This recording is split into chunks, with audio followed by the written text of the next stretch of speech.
Hey everyone, and welcome back to Brian's Horror Movies for Life YouTube channel and my October Spooktacular, where a big part of it is taking a look and revisiting the entire Halloween franchise, all 13 movies. So we're up to movie number 6 in this video, and so the movie we're going to take a look at is, of course, Halloween, The Curse of Michael Myers, also known as Halloween 6, if you will.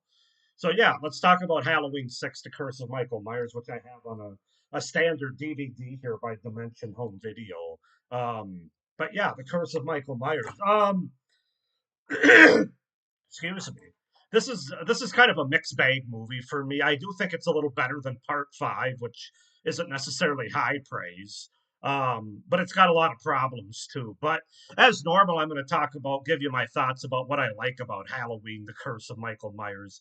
This is from 1995, and unfortunately, it's the last movie that we see Donald Pleasance's character of Dr. Loomis in, because he passed away shortly after this movie, after production of this movie, before the movie actually came out. So the movie is dedicated to his memory. Um, but yeah, 1995. So let's start with the good things I like. Obviously Donald Pleasance once again. After a tiff in part 5 where I really didn't like his character, he's back to being my Doctor Loomis again here. He does good. Um, I like Myers in this movie. That's the biggest improvement over the last few movies. I like the portrayal. I think it's the best portrayal since Dick Warlock in Halloween 2 by George P. Wilbur, who also he was Myers in Halloween 4 too. But I actually like him more in this movie, frankly. Just the direction and the execution, I think, is better as far as him in this movie, and a lot of that has to do with the brutality in this movie, which we'll get to.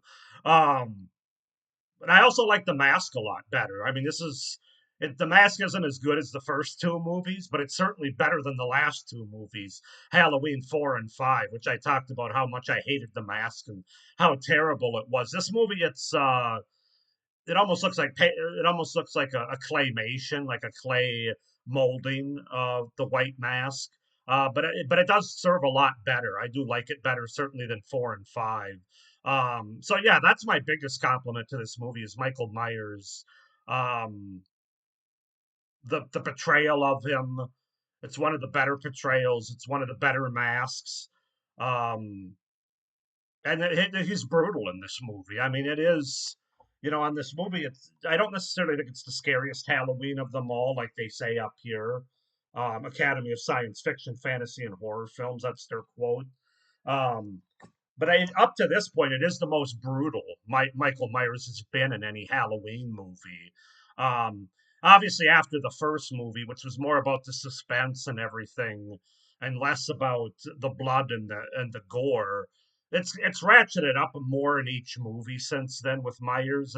But this movie, yeah, this definitely takes it to the most gory, violent, and brutal place that it's up to this point. Now it does get more brutal after this, and in a couple of movies that I'll get into when I talk about those movies. But up to this point, this is the most brutal Myers that we get, and it's the most gory Halloween movie that we get up to this point.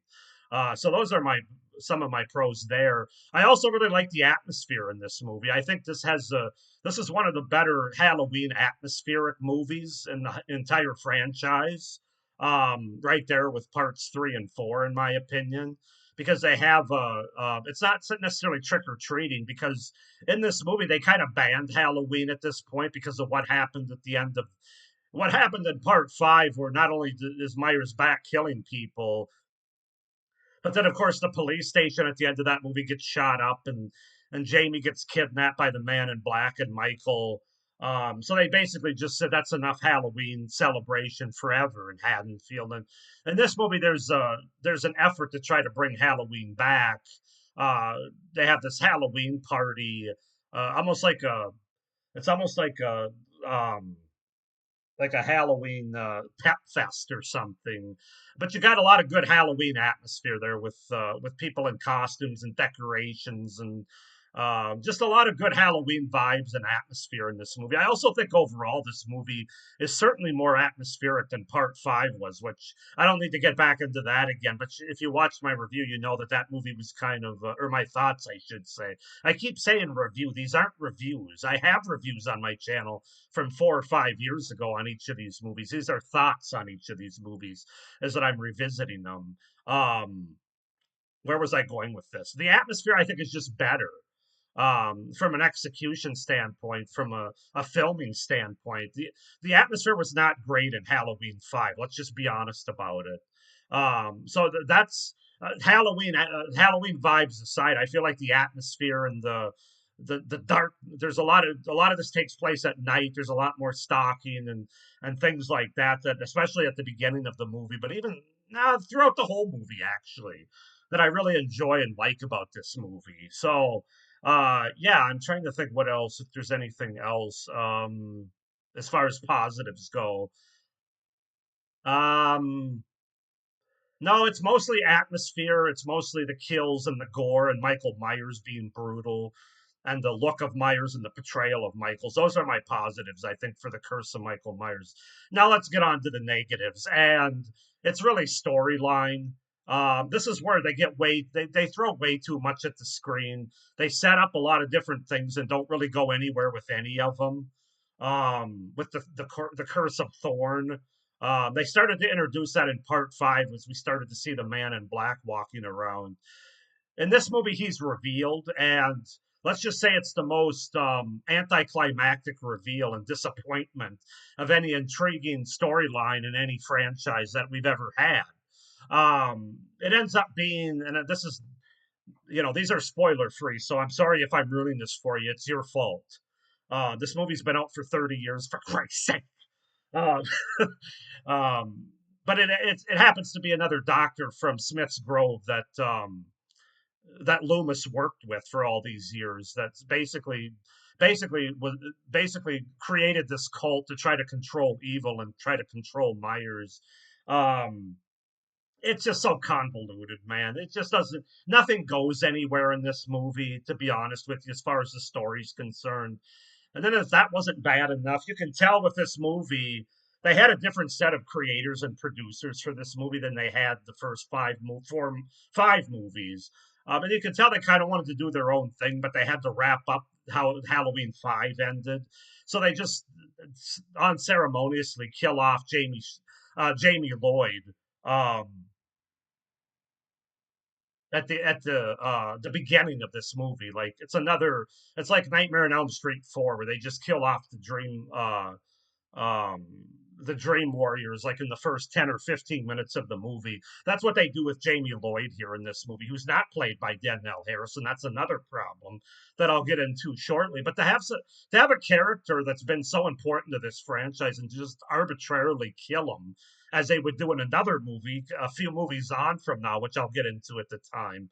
It's just such a slap in the face to Halloween fans that were invested in Jamie Lloyd, that character and that storyline with that character as a little girl. She's like a teenager in this movie, 15. Um, that that that just left a bad taste in my mouth right from the start. And then again, as I was saying, she's not played by Danielle Harris. They couldn't come to terms. So it's J.C. Brandy, who I'm not going to shit on in this movie. She did what she could, but when you're invested in a character played by one actress, for two movies leading up to this one, um, she was kind of in a no-win situation, and unfortunately, this would have had a lot more gravitas and a lot more power to it if Danielle Harris had been Jamie Lloyd in this movie.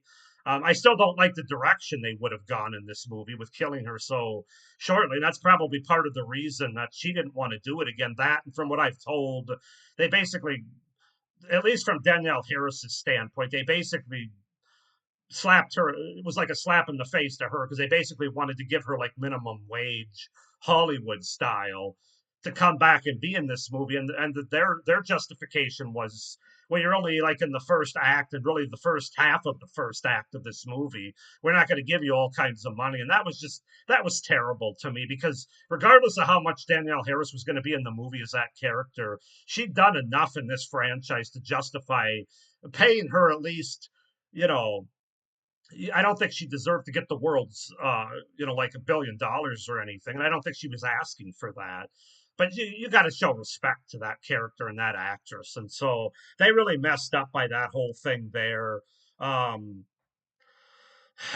yeah, a lot of it is the story, recasting Jamie Lloyd, not having Danielle Harris, and then the fact that nothing really goes anywhere. And you also don't get a lot of Donald Pleasance in this movie. Now that's not necessarily their fault. It's twofold.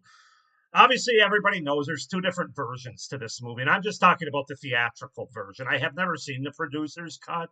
Some people think it's a lot better. Some people think it's a little better. Some people think it's the same, just a different cut of the movie. From everything that I've read and researched about the producer's cut, I don't feel that bad having not seen it. The only positive from what it sounds like is you get more of Donald Pleasance in the movie. You get more of Loomis's character, so that's the biggest missed opportunity there, in the theatrical version. But it strongly suggests that Michael Myers rapes and impregnates Jamie Lloyd, which no, no, no, no, no, no, no, no. That's not a Halloween movie that I want to be a part of. So maybe someday I'll see the producer's cut, but I'm not gonna. I'm gonna guess it's not that much better than this movie. Um, than the theatrical cut. That and the fact that they don't have a lot of Donald Pleasance because Donald Pleasance was very sick. And you could tell watching this movie, and the fact that he died a few months after they finished production of this movie, they weren't going to be able to carry any of the way that storyline ended with the Cult of Thorn with Dr. Loomis. They weren't going to be able to carry it forward because Donald Pleasance passed away. So I don't totally blame them. It's just kind of unfortunate, but yeah, this movie's a mess. I mean, that's the best way to describe it. It's got some good things in it. It's a decent enough Halloween movie to put on every October and to watch, certainly more than Halloween 5. But it's still a mess as far as a storyline and execution standpoint. I think the characters overall are a little bit better than the characters we got in part 5, but that's not really high praise either. Um, you get Paul Rudd in this movie, a very young Paul Rudd. Some people say he's great in this movie. Other people think he's terrible. I think he's serviceable. I don't necessarily care for the parts where he's confronting Michael Myers is like giggling as he's doing it.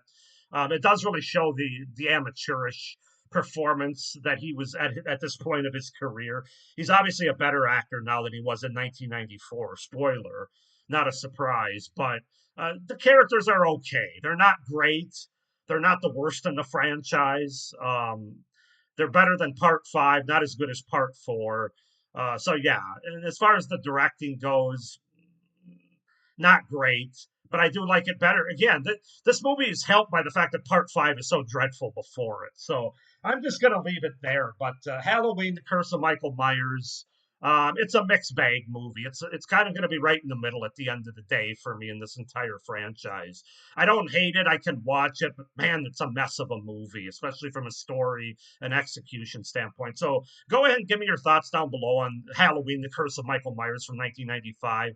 What you guys think of it. Do you like it more than I do? Are you convinced the producer's cut that I need to watch it and it's going to completely change my mind about The Curse of Michael Myers? Comment down below. Please like this video, hit the little notification bell, and subscribe to my channel in case you haven't already. It would really help me out for the future of my channel and the content on my channel going forward. With all that being said, thank you for watching. I hope you're enjoying this revisit of Halloween franchise and my October Spooktacular 2025. Thanks for watching, and as always, stay scared. Bye.